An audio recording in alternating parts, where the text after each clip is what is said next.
The silence was the worst part. It was a cold, hollow silence that mirrored the ache in their bellies. For 10 days, the clan of the Stone River had known this silence, broken only by the gnawing wind and the fretful cries of hungry children. The great herds of reindeer had moved on, following a path only they and the spirits knew, and the smaller game, the wild horses and the ibex, had vanished into the folds of the unforgiving hills, wary and scarce. The clan's cave, a deep scar in the limestone cliff overlooking the frozen river, was a place of shadows and low spirits. The fire, usually a boisterous, roaring heart of their community, had been reduced to a sullen, smoldering eye, jealously fed with the last of the dry wood. Its meager light did little to warm the vast, cold space, and its smoke carried no scent of roasting meat. Kale, the leader of the hunt, felt the silence as a physical weight on his broad shoulders.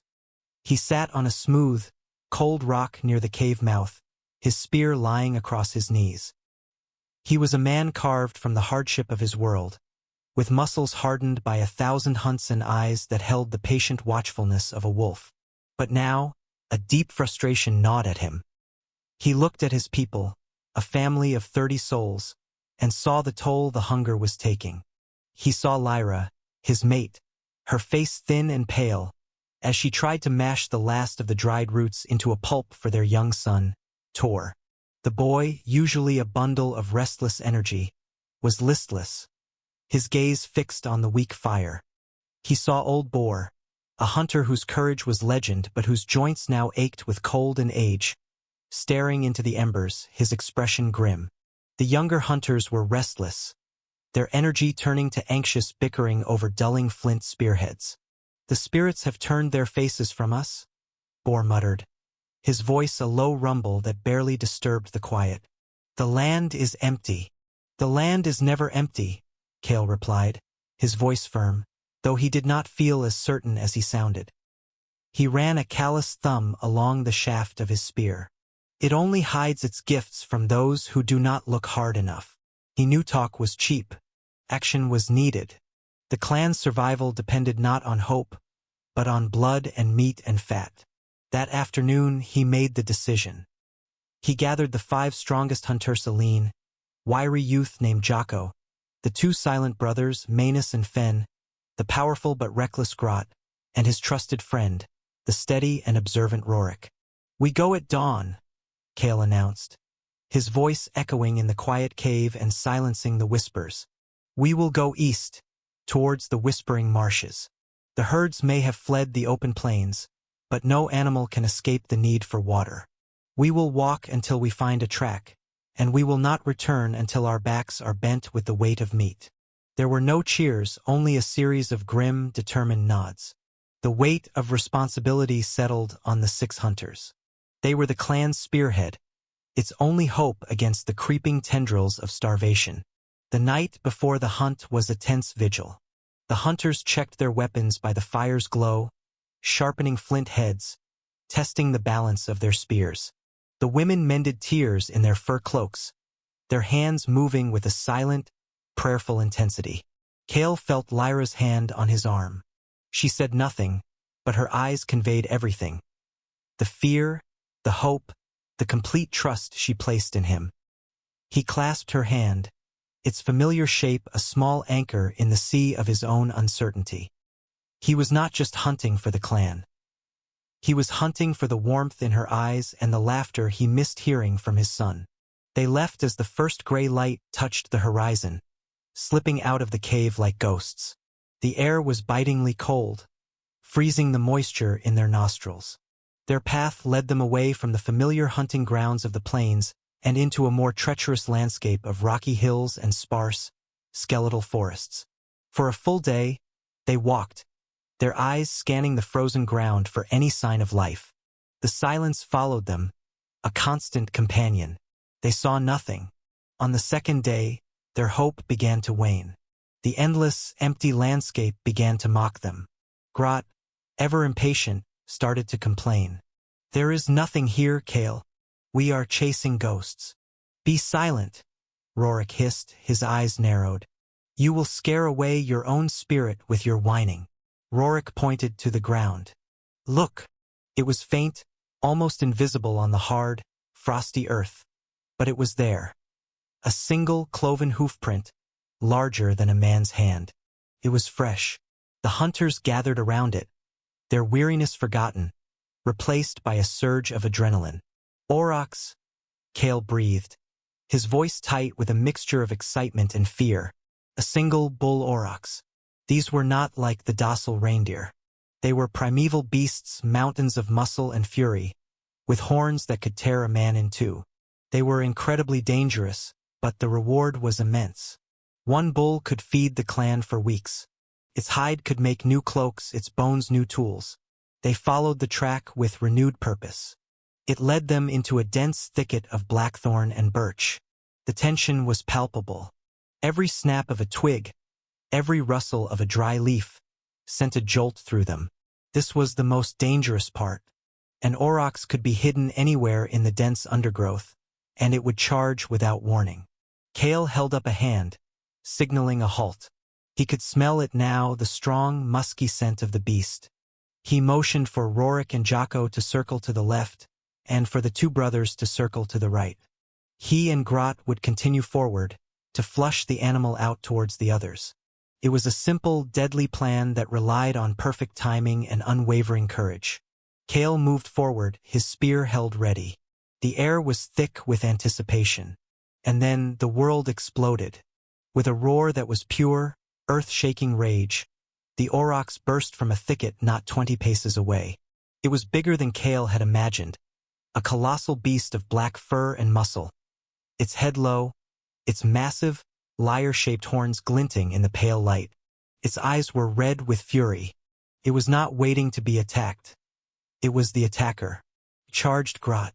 The big hunter, for all his bluster, was caught by surprise. He barely had time to raise his spear before the beast was upon him. The aurochs swiped its massive head, and Grot was thrown through the air like a child's toy, landing in a crumpled heap. The beast turned its attention to Cale. Time seemed to slow. Cale did not run. He knew he couldn't. He stood his ground, planted his feet, and as the behemoth thundered towards him, he thrust his spear with all his strength, aiming for the spot just behind the shoulder, the path to the heart. The spear struck true, sinking deep into the animal's side. The aurochs bellowed in pain and rage, the force of its charge carrying it forward.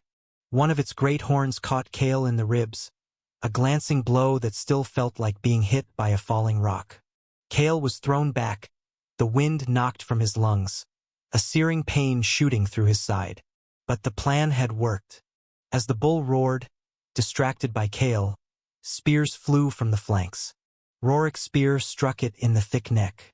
Manus and Fen, working in perfect unison, sent their spears into its hindquarters, crippling its charge.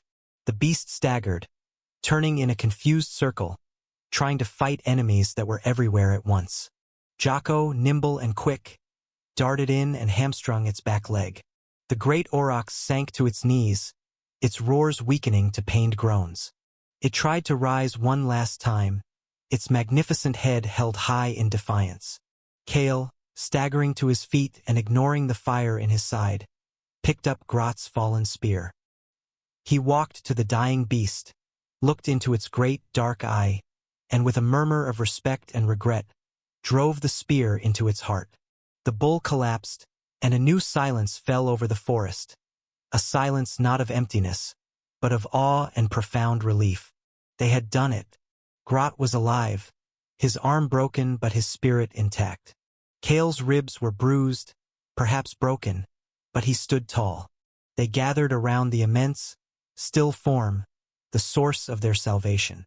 The weight of hunger was about to be lifted, replaced by the sacred weight of the meat they would carry home. The promise of blood had been fulfilled. Now the promise of the feast could begin. The return journey was an ordeal of triumph.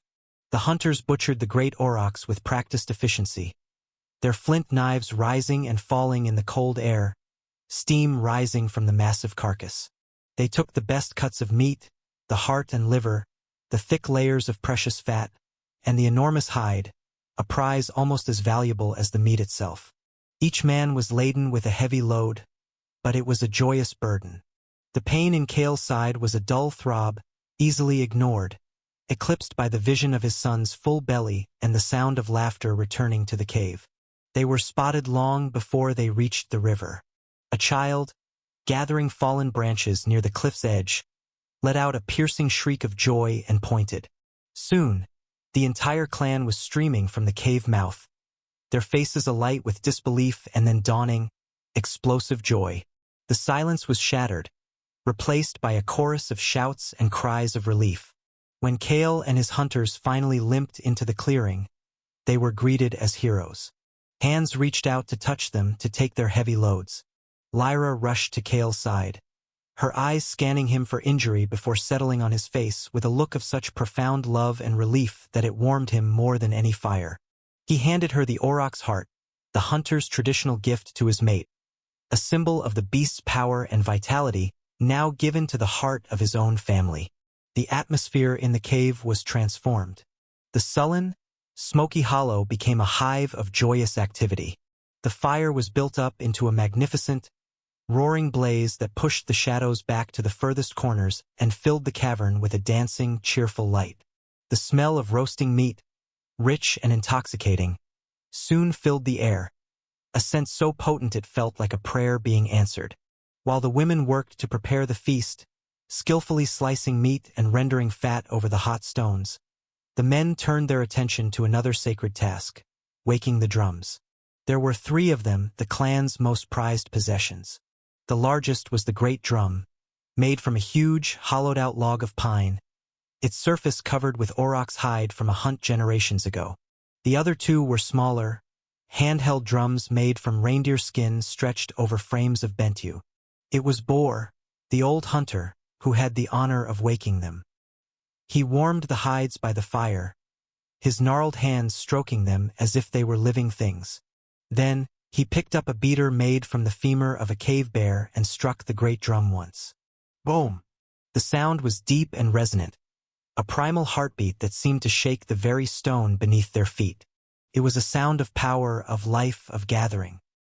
He struck it again, and the smaller drums joined in, their higher-pitched, rapid beats weaving a complex rhythm around the great drum's steady pulse. Boom! Tat-tat-tat! Boom! Tat-tat-tat-tat! The feast began. The clan gathered around the fire, their faces glowing with heat and happiness. Chunks of roasted aurochs, sizzling and dripping with fat, were passed from hand to hand. For the first time in what felt like an eternity, they ate until they were full, the rich, life-giving meat chasing away the last vestiges of the gnawing hunger.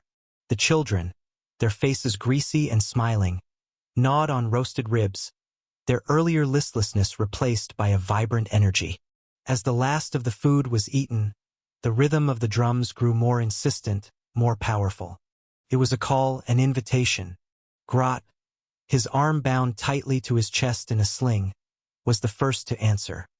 He rose to his feet and began to move, his good arm pumping, his feet stomping on the dusty ground.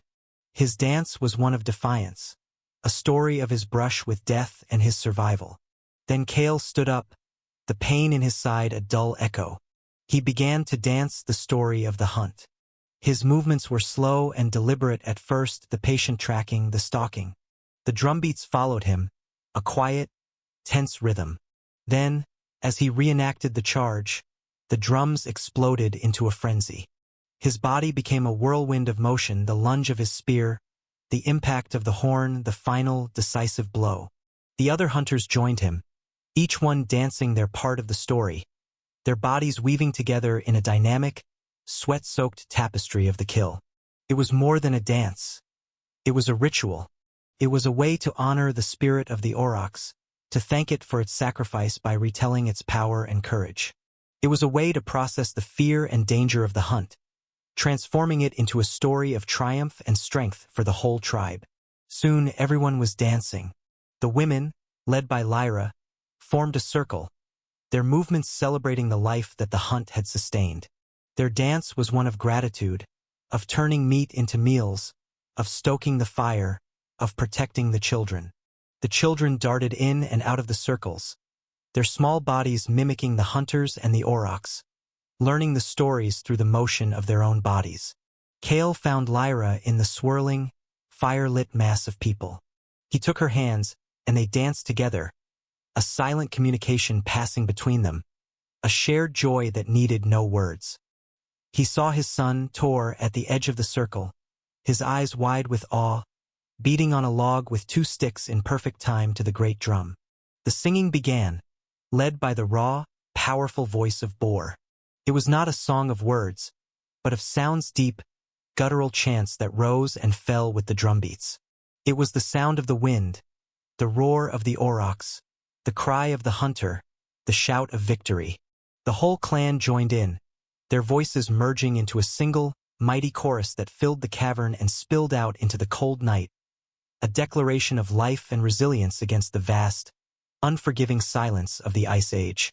They danced and sang until their bodies were exhausted and their voices were hoarse, until the fire began to burn low and the drums finally fell silent. One by one, they settled into their sleeping furs, their bellies full, their hearts light, the powerful rhythms still echoing in their blood. Kale lay beside Lyra, with Tor curled asleep between them. The cave was quiet now, but it was a different kind of silence. It was not the hollow silence of hunger and despair, but a warm, peaceful silence, filled with the soft breathing of his contented family. He looked into the glowing embers, the fading heart of the feast, and felt a profound sense of belonging. They were more than a collection of individuals struggling to survive. They were a tribe, a single body with a single, powerful heartbeat. A heartbeat that had been renewed by the hunt, celebrated by the feast, and made strong by the simple, profound act of sharing their lives around the fire.